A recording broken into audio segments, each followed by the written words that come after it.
살아계신 하나님의 손에 빠져 들어가는 것이 무서울진저. 아멘. 우리가 30절까지 읽었습니다. 그렇기 때문에 살아계신 하나님의 손에 들어간다는 것은 얼마나 무서운지 모릅니다. 하나님이 살아계십니다. 여러분, 구약성경 벨사살 왕을 아시죠? 벨사살 왕이 하나님 전에서 가져온 은금 기명들을 가져다가 술을 퍼마셨습니다. 신을 위해서 성전을 짓고, 신전이라고 그러죠, 세상에서. 신전을 짓고 그 신전이 온전하게 그 신에게 바쳐졌다는 최종 증거는 뭐냐면요, 건물이 아닙니다. 건물을 채우는 것입니다. 여러분 봐보십시오. 이 건물도요, 종탑 떼내고 안에 이것들 다 치우면요, 일반 소규모 공연장으로 쓸 수가 있습니다. 신전을 짓고 이 신전이 어느 신을 위해서 바쳐졌다라는 것을 증거하는 것은, 첫째는 그 신전을 채우는 내용물입니다. 우리가 알다시피 하나님이 다윗을 통해서, 솔로몬을 통해서 성전을 짓게 한 다음에는 감동에 따라 기명들을 새로 만들었습니다. 그 전에 모세를 통하여 성막을 지을 때도 감동을 따라 성막만 지은 게 아니고 그 속에 들어가 있는 것들을 채웠습니다. 이것이 정말 중요하죠. 지성소가 있고, 휘장이 있고, 떡상이 있고, 이 앞에 향불이 있고, 저기는 등잔대도 있고, 그런 것처럼 새로 성전을 지을 때는 이것들이 너무 작아요. 그래서 하나님께서는 다윗을 통해서 새로운 식양으로 새로운 기구들을 만들겠습니다. 그래서 솔로몬이 만든 것 중에 제일 대표적인 게 뭐냐면 높바다라는 겁니다. 저 앞에 번제단, 그 전에 번제단과 이 성막 사이에 손 씻는 게 있어요. 세숫대야가 있단 말입니다. 놋대야가. 그것이 너무 작기 때문에 소 12마리로 받추는 큰 대야를 만들었습니다. 그게 높바다라는 겁니다. 바다라고 부른 거예요. 그래서 자, 이것을 하나님께서 식양대로 만들라고 감동을 주시고 그대로 만들었습니다. 이것이 곧 하나님의 성전이라는 표입니다. 그런데 유다의 왕들 중에 므낫세나 우시아나 이런 왕들이 어떻게 했습니까? 치워버렸다고 그랬어요. 번제단 치우고, 높바다 치우고, 향단 치워버리고, 자기들이 이방에서 보고 온 제단을 갖다 세우고, 신상을 세우고, 그랬죠? 전부 다 자기들 거를 바꿔놨다고 그랬어요. 그럼 어떻게 됩니까? 예루살렘 성전이 예루살렘 신전이 되어버립니다. 이게 참 중요합니다. 만약에 이렇게 바꾼 다음에 제사를 지내면 누구에게 제사를 지내는 겁니까? 하나님인가요? 아닙니다. 이방신에게 제사 지내는 겁니다. 기물을 바꾼 다음에 제사를 지내면. 똑같이 노래를 불러도요, 이렇게 꾸며놓고 노래 부르면은 어떻게 해요? 예배입니다. 찬송입니다. 근데 똑같은 찬송가라도 안에 거 싹 치워버리고 술집처럼 만들어놓고 찬송을 부르면 어떻게 해요? 술집에서 그냥 어떤 사람이 혼자 찬송가 하나 부른 거예요. 어떤 차이인지 아시겠죠? 그래서 그 집을 채우고 있는 기구들이 무엇이냐가 너무너무 중요합니다. 자, 그러면요, 그 나라를 정복하면 어떻게 합니까? 신전을 파괴합니다. 우리 신이 너희 신을 이겼다는 겁니다. 그 증거로 그 신전을 파괴할 뿐만 아니라 신전 안에 있는 물건들을 싹 가져가 버립니다. 하나님께서 예루살렘을 내 마음에 두고 내 눈을 거기다 둔다 그랬는데 가져가도록 허락한 겁니다. 느부갓네살에게 이스라엘을 붙이사 손으로 이렇게 건네줘 버렸다는 겁니다. 느부갓네살의 아무리 힘이 세도 옛날에 아수르 사내립 군대가 왔을 때는 어떻게 했어요? 하나님께서 그들 18만 5천을 쓸어버렸습니다. 사람의 수가 문제가 아닙니다. 그런데 유다가 범죄하니까 느부갓네살 바벨론 왕에게 넘겨줘 버렸습니다. 거기 저 소금 좀 줘봐. 이러면 주는 것처럼 그렇게 넘겨줘 버렸다고.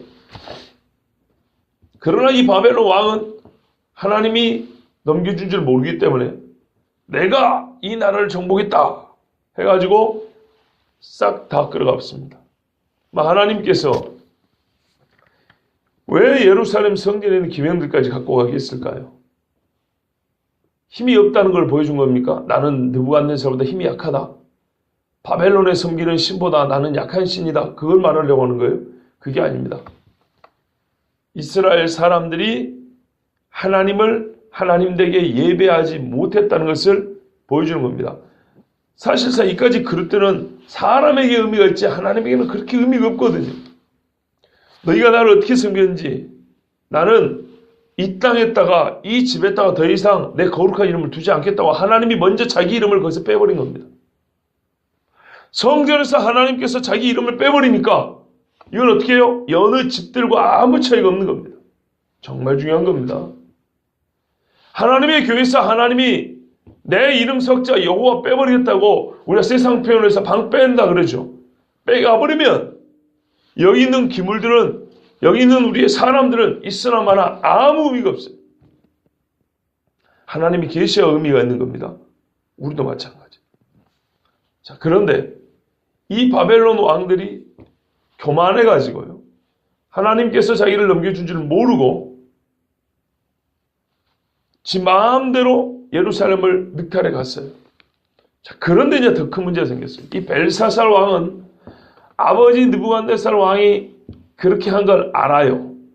그리고 다니엘이라는 사람이 있어서 느부갓네살에게 여러 가지 꿈을 해석해 주면서 경고한 걸 알아요. 그 아비가 7년 동안 독수리 발톱에 가면서 미쳐가지고 날뛰었던 것도 알아요. 그래서 이제는 여호와 외에는 신이 없다고 한 거를 들었어요. 그게 다니엘 5장에 나옵니다. 다니엘이 이렇게 책망합니다. 벨사살 왕이요, 왕은 당신의 아버지가 한 일과 그에 대해 하나님께서 말씀하신 것을 다 알고도 분명히 그렇게 기록되어 있습니다. 예? 벨사살이요, 왕은 그의 아들이 되어서 이것을 다 알고도 아직 마음을 낮추지 아니하고 도리어 자신을 하늘의 주제보다 높이며 그의 성전 그릇을 왕 앞으로 가져다가 왕과 귀족들과 왕후들과 후궁들이 다 그것으로 술을 마시고 그 뒤에 또 나와 있어요. 알고도 그 짓을 했다 이 말입니다. 그래서 어떻게 했다고요? 하나님이요? 벽에 손을 나타나게 하셔서 이 벽에다 글을 썼다고요. 이 벽에 글이 써집니까? 얼마나 대단한 힘으로 써버렸을까요? 거기에 내용이 메네메네데 유파르신 달아봤더니 모자라서 찢어버렸다 이런 말입니다. 그날 밤 벨사살은 죽임을 당했습니다. 메대 사람 다리오가 왕위를 얻으니라. 무서운 말씀이죠. 살아계신 하나님의 손에 빠져들어가는 것이 무서울진저. 지금 저는 구약 이야기를 하고 있습니다. 구약 시대에 하나님 앞에 율법을 지키지 않은 자들도 불쌍히 여김을 받지 못하고 죽임을 당했습니다. 대표적으로 고라 무리들 말이죠. 율법을 알지 못하는 자들에게도 하나님께서는 충분히 하나님을 경외할 수 있는 기회를 줬습니다. 다니엘을 보내줬고요. 자기들이 멸망시킨 족속이 이스라엘입니다. 이스라엘은 여호와를 섬기는 나라고 율법을 믿는 나라라는 걸 다 아는 겁니다. 자기들이 부신 집이 하나님을 섬기는 성전입니다.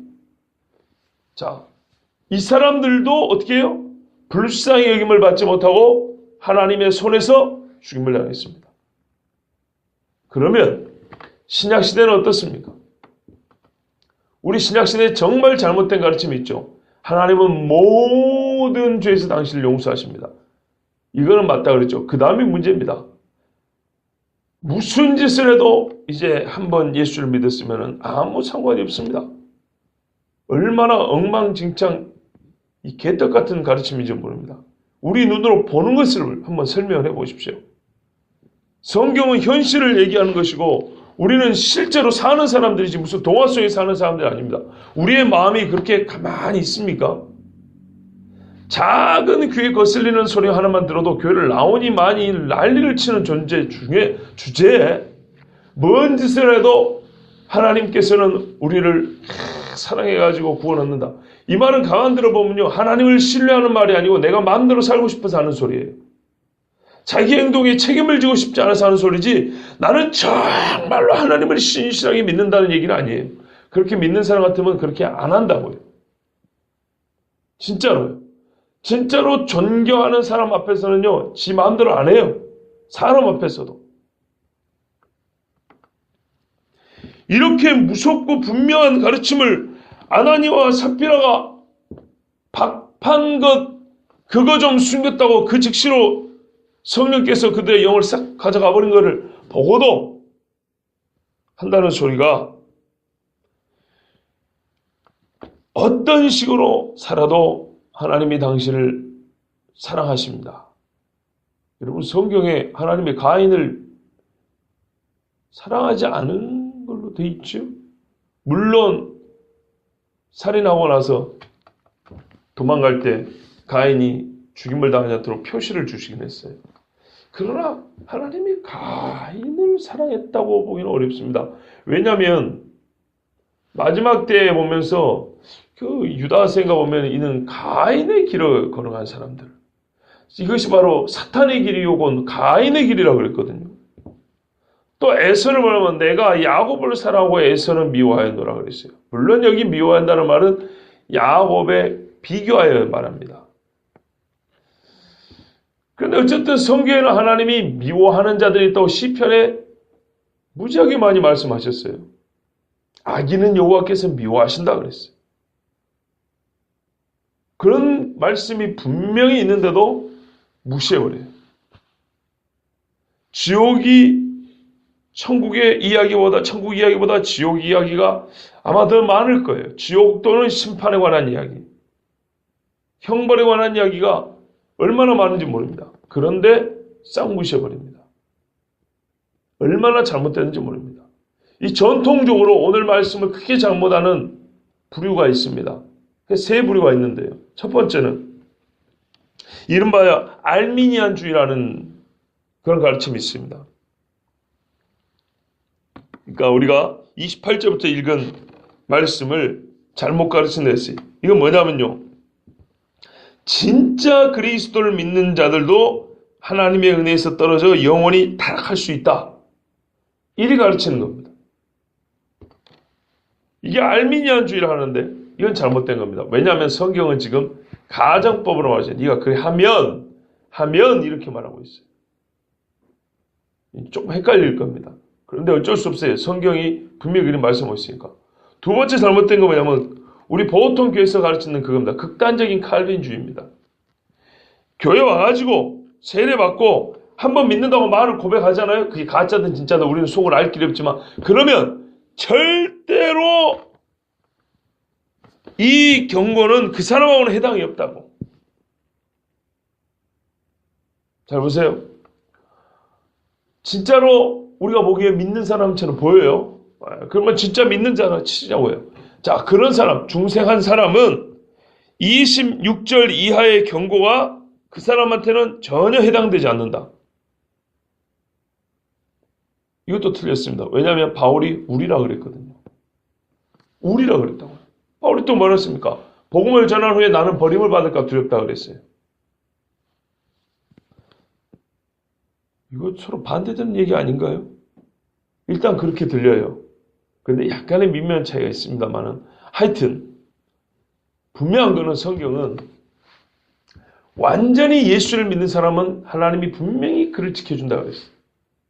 그런데 바울은 자기를 포함해서 만약에 그런데 네가 이거를 믿지 않는다면, 배도한다면 속죄가 없다라는 걸 분명히 기하라고 또 경고를 했어요. 이 두 가지를 공히 다 드려야 됩니다. 세 번째는 뭐냐면요, 이게 이름하여 세대주의자들인데 제가 보니까 그런 말이 있더라고요. 요거는 유대인에게만 해당되는 거고 이방인 신자하고는 상관이 없다 이래놨어요. 왜요? 히브리서니까. 히브리인들에게 주는 거니까. 유대교로 돌아간 사람들은 속죄가 없다 이런다는 거예요. 야, 어찌 그런 가르침을 하지? 그러면 이거 우리가 지금 읽을 필요 없잖아요. 그죠? 구약은 뭐하러 읽어요? 구약은 그러면. 참 희한한 가르침이에요. 이거는 완전 잘못된 겁니다. 히브리서니까 유대인들만 유대교로 돌아가면 속죄가 없다는 거예요. 예수를 믿다가 안 믿은 그걸 어떻게 할 거예요, 그럼? 참 웃기는 이야기죠. 그런데요, 이런 무슨 주인이 이런 걸 빼고 우리가 일반적으로 들을 수 있는 바로 그거예요. 더 위험한 건 뭐예요? 아까도 말씀드렸지만 그리스도를 구주로 한번 영접하기만 하면 하늘나라는 이제 우리 것이 되었습니다. 어떤 일이 있어도 아무리 죄를 짓고 지 맘대로 살아도 반드시 구원을 받습니다.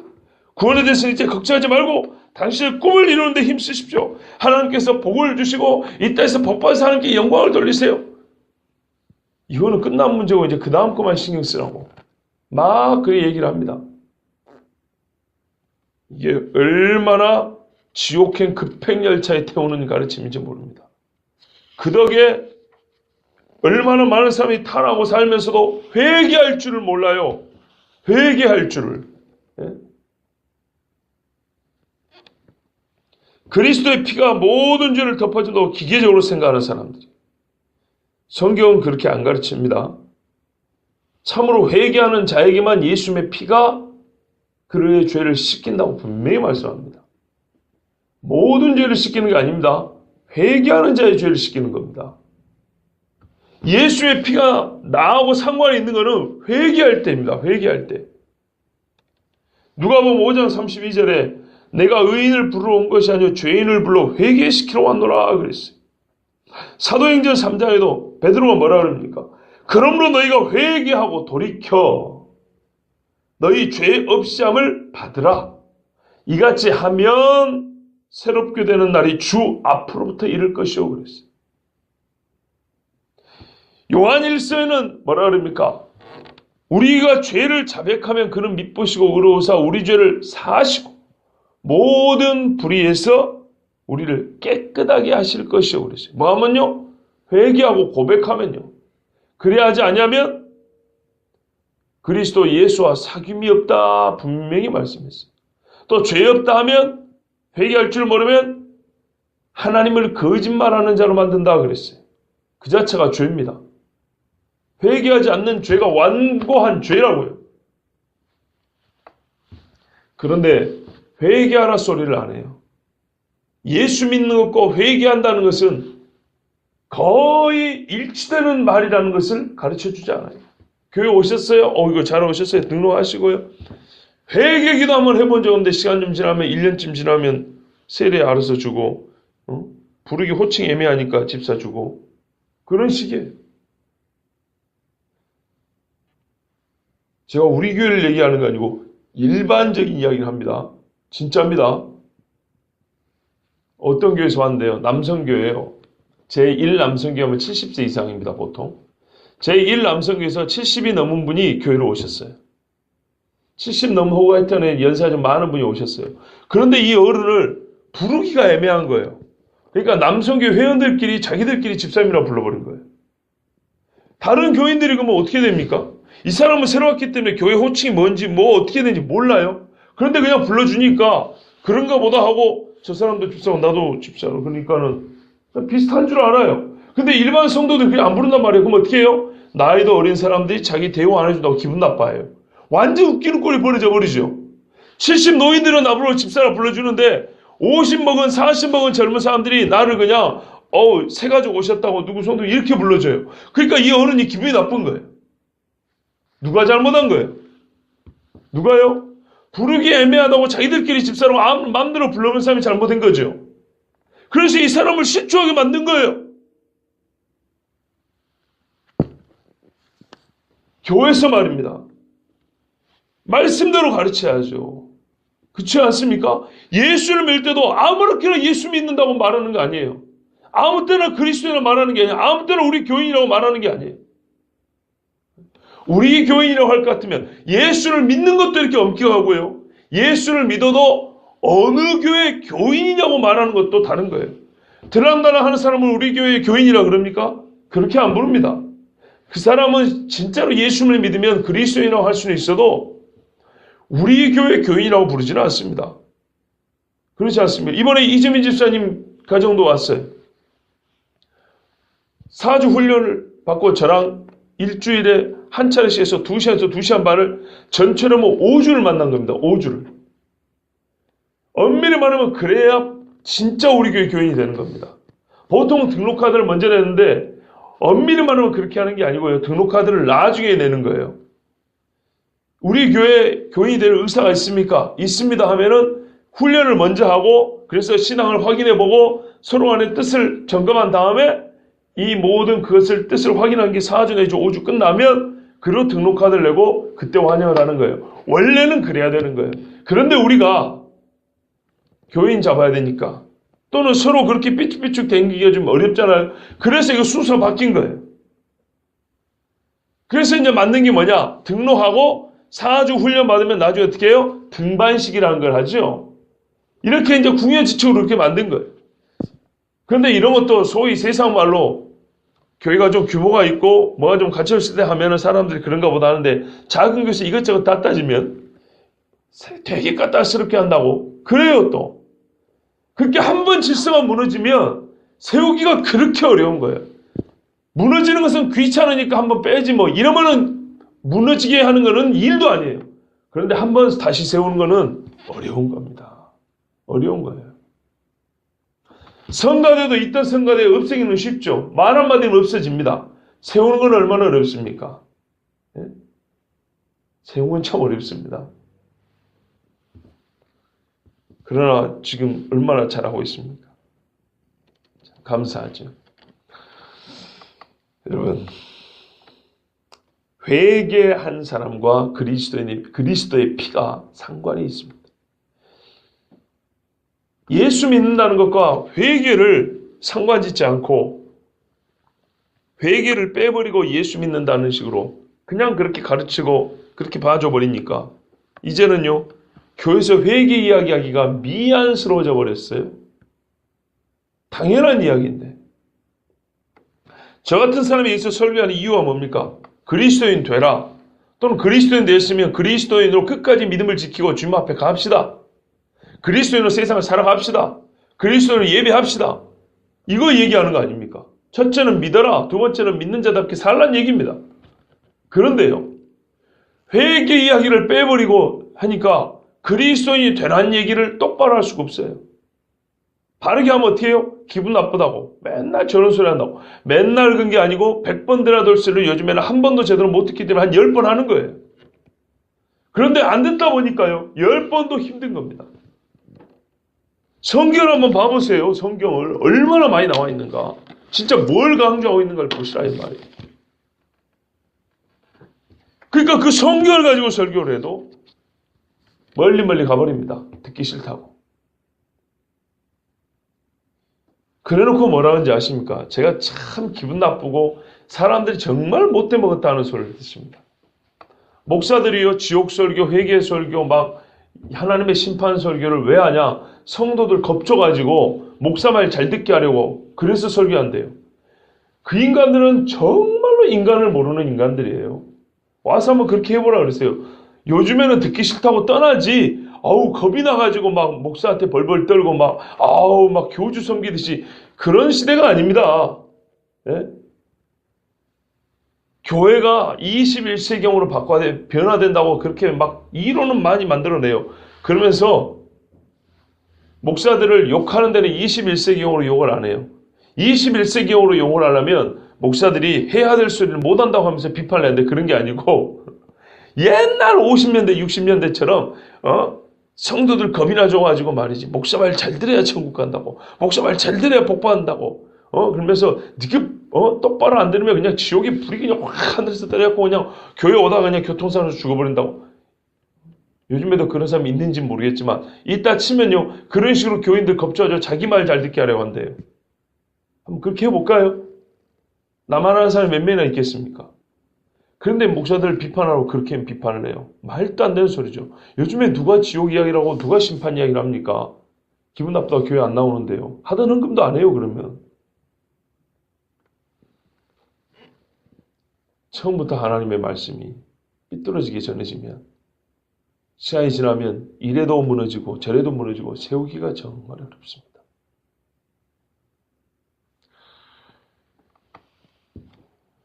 여러분, 오늘 이 말씀이 좀 어렵습니다. 믿는데 배도할 수 있다. 진짜 믿는 사람은 배도 안 하게 하나님이 시켜준다더라. 그럼 이걸 어떻게 이해해야 되는가? 둘 다 그대로 받으면 됩니다. 여러분, 예수님 믿으시죠? 그럼 끝까지 주 하나님께서 성령을 통하여 나의 믿음을 지켜준다는 거 믿으십시오.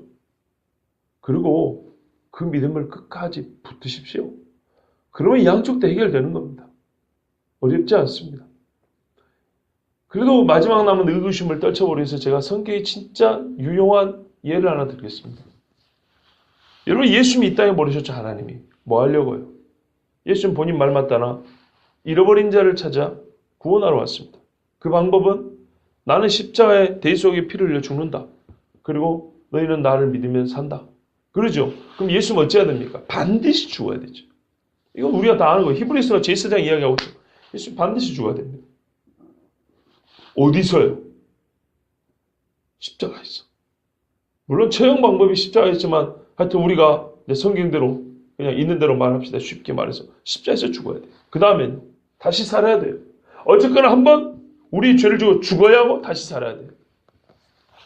그러면 우리 하나님께서 갓난 아이일 때, 예수님 갓난 아이일 때 죽이실까요? 살리실까요? 살리죠. 당연히 살리죠. 왜냐하면 자기 죽음에 대한 메시지를 전해야 되거든요. 메시지를 전하고 죽어야 되는데 갓난에게 응애응애하다고 헤롯의 칼에 죽어버리면 아무것도 아닙니다.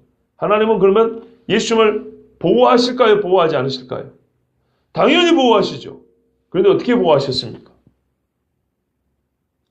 꿈에 요셉에게 나타나지 뭐냐면 피신하라 그랬어요. 애굽으로 피신하라. 그게 하나님이 살리시는 방법입니다. 뭐 헤롯 군대가 오는데 갑자기 막 지진이 나가지고 걔들을 땅으로 다 집어넣어버린다든지, 헤롯이 예수님이 태어날 쯤에 막 평상시에 그 악한 모습이 바뀌어가지고 천하에 그렇게 선한 사람이 없을 정도로 바뀌어가지고 유대인의 왕으로 오신 이가 있었어. 내가 진짜 가서 경배하자고 예수님 앞에 하고 막 황금 몰약 유향 갖다가 막 절을 한다. 이런 거 없어요. 헤롯은 그대로 해솔십니다. 애국으로 피신하라 그랬어요. 그게 살려주는 방법입니다. 그런데 요셉이 예수님의 육체로서 아버지 요셉이 어젯밤에 이상한 꿈을 꿨어. 개꿈이지 뭐. 아무리 그런다고 갓난 애들을 뭐 찾아 죽이겠어? 천사가 와가지고 그러던데 개꿈이지 뭐. 자, 그러면 어떻게 됐을까요? 죽습니다. 하나님이 분명히 마리아를 통해서 예수를 보내기로 하셨습니다. 천사가 나타났어요. 마리아가요? 아멘 안 했어요. 환상이지 뭐. 야, 진짜 천사같이 생겼네. 자, 이러고 말았다고 봐보세요. 내 아내 마리아 데려오기를 무서워하지 말라고 천사가 꿈에 나타났어요. 저번에 한번 작년인가 제가 설교했죠. 세상에 꿈으로 말했는데도 그 엄청난 결정을 한다고요. 요즘에는 대놓고 이야기도 안 듣는데. 요셉이 마리아를 안 데려왔으면요. 배부른 마리아 어떻게 될까요? 이 사람들이요. 하나님께서 편안한 방법을 가르쳐 준 게 아닙니다. 그렇죠? 그런데 순종해야지 사는 겁니다. 요셉이 마리아를 데리고 와야 두 부부가 합법적으로 부부가 되는 거고 예수님의 아버지 어머니가 되는 거고 마리아가 아멘 해야 예수님이 마리아를 통해서 날 수 있는 거고 요셉아 네 아내와 함께 애굽으로 애기 데리고 피신을 갔다 왔다 할 때 그 힘들고 어려운 길이지만 피신을 해야 사는 거지요. 하나님이 어차피 살려줄 거잖아요. 내가 다 아는데 그냥 가만히 있을래요. 그럼 살아요? 죽습니다. 다윗도 마찬가지예요. 하나님이 분명히 왕 시켜준다 그랬어요. 왕 약속을 해놨어요. 하나님이. 그러면 당연히 왕 시켜주죠. 뭐 죽입니까 중간에. 그런데도 어떻게 했어요? 살기 위해서 미친 척도 하고 굴에 숨기도 하고 풀숲에 숨기도 하고 도망도 하고 한 10년 고생을 했습니다. 가만히 있으면요. 하나님이 살려줍니까? 사울의 칼에 죽습니다. 오늘 이 말씀을 데살로니 후서 2장 13절에 이렇게 증거합니다. 주께서 사랑하시는 형제들아 우리가 항상 너희에 관하여 마땅히 하나님께 감사할 것은 하나님이 처음부터 너희를 택하사 성령의 거룩하게 하심과 이거는 누구예요? 하나님이 그래 하신 거죠. 주권적으로. 그 다음에 어떻게 해요? 진리를 믿음으로 구원을 받게 하시는 거예요. 그러나 하나님께서는 믿음조차도 우리에게 허락하신다 그랬어요. 그죠? 또 하나 들어보십시오. 베드로전서 1장 5절에 너희는 말세에 나타나기로 예비하신 구원을 얻기 위해, 아까도 구원 이야기입니다. 데살로니가 후서도 구원 이야기예요. 믿음으로 말미암아 하나님의 능력으로 보호하심을 받았느니라. 하나님의 능력과 믿음으로가 두 개 있죠. 누가 믿는 겁니까? 내가 믿는 거죠. 그런데 우리는 또 이런 표현을 써요. 겸손하려고. 하나님이 믿음도 주시지 뭐. 그러죠. 자, 이거를 이해하기 좋게 딱 정리를 해서 말씀드릴게요. 그게 뭐냐면요. 하나님께서 우리를 구원하려고 작정하시면 반드시 구원 얻는 믿음을 주십니다. 주십니다. 내가 믿음을 만들어 갖고 가지게 되는 건 아니에요. 하나님이 믿음을 주십니다. 이거 결론입니까? 잘 들어보세요. 하나님이 믿음을 주시는 것은 진리입니다. 그러나 그 말이 잘 보세요. 성령께서 나 대신 믿어준다는 얘기는 아닙니다. 더 이상 설명이 없습니다. 하나님께서 나에게 믿음을 주시지만 나 대신 하나님이 하나님을 믿어준다는 건 아닙니다. 아시겠어요? 믿음은 하나님께로부터 나에게 와요. 근데 누가 누구를 믿어야 돼? 방향은 여기서 저기를 믿어야 되죠. 하나님이 믿음을 주시는 거지만 하나님이 여기서 하나님을 믿는 건 아니라고요. 하나님은 나에게 믿음을 주십니다. 그러나 나 대신 하나님을 믿는 것은 아닙니다.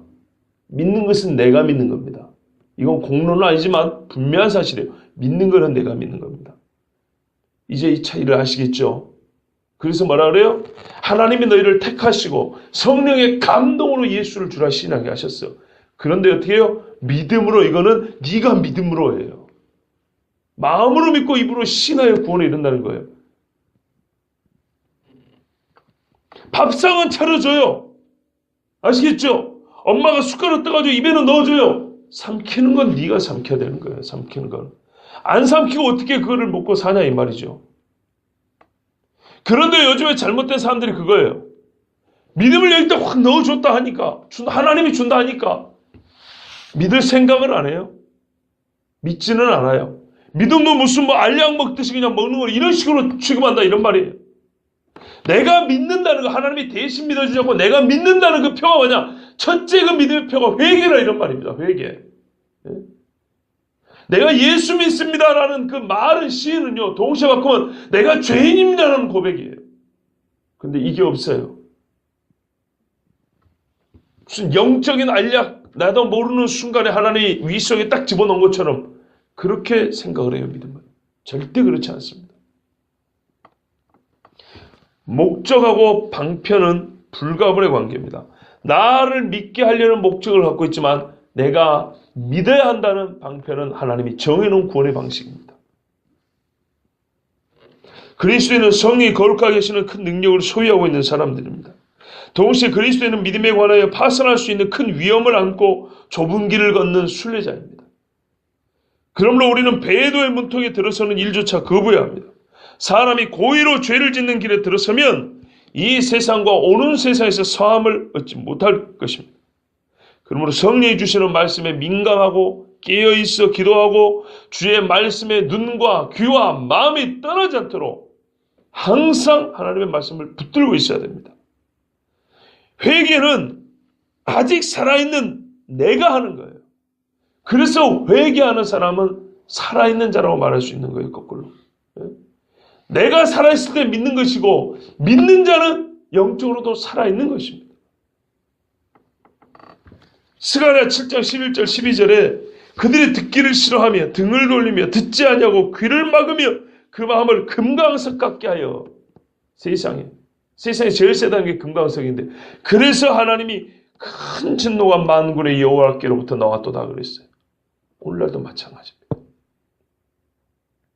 믿는 것조차도 하나님이 대신 믿어준다고 그리 생각하고 또는 대신 믿어달라고 지 마음대로 살면서 하나님의 말씀을 자기 하고 싶은 대로 갖다 끌어다 쓰는 사람들에게 하나님의 큰 진노가 옵니다. 왜냐하면 그 마음은 금강석과 같기 때문입니다. 스가랴서와 히브리서가 바로 오늘을 위해서 경고하고 있습니다. 하나님께서 가장 배도의 가능성이 큰 이 마지막 시대를 사는 이 마지막 성도들을 사랑해서 이 말씀을 주셨습니다. 데살로니가 후서 2장에 먼저 배도하는 일이 있고 그랬습니다. 짧게 지나가다 보니까 우습게 보는데요. 그렇지 않고요. 전 세계적으로 교회에 배도하는 일이 있고 그랬습니다. 그때 여러분 보게 될 것입니다. 로마 카톨릭하고 상관이 있습니다. 지금 로마 카톨릭이 얼마나 많은 사람을 배도의 길로 끌고 오는지 모릅니다. 왜냐하면 자기들이 진짜 신앙이라고 그렇게 말하고 있지 않습니까? 그러므로 예수 그리스도의 핏불을 받은 여러분, 믿는 도리를 굳게 지키시고요. 사랑과 선행을 격려하시고요. 하나님 앞에 항상 기도하고 나아가시고 모이기를 피한 어떤 사람의 습관을 쫓지 마시고 주님 앞에 부지런히 모여서 거룩한 예배를 드리십시오. 이것이 어떤 수로 베드로를 막습니까? 그러면 어떤 수로 하나님의 아들을 2번 죽이지 않을 수 있습니까? 기록되어 있는 대로입니다. 항상 모여서 하나님 앞에 기도하십시오. 특별히 오늘 이 말씀을 읽었기 때문에 저는 나 자신의 영을 위하여 기도하라고 여러분에게 권합니다. 나 자신을 위하여서. 교만해서 나밖에 몰라서 이기적이어서 그런 게 아니고요. 정말 나 자신을 위해서 기도하십시오. 하나님 앞에 믿음 있는 사람으로 서기 위해서. 시편 19편 13절 말씀입니다. 또 주의 종에게 고의로 죄를 짓지 말게 하사 그 죄가 나를 주장하지 못하게 하소서. 그리하면 내가 정직하여 큰 죄과에서 벗어나겠나이다. 아멘. 기도하겠습니다.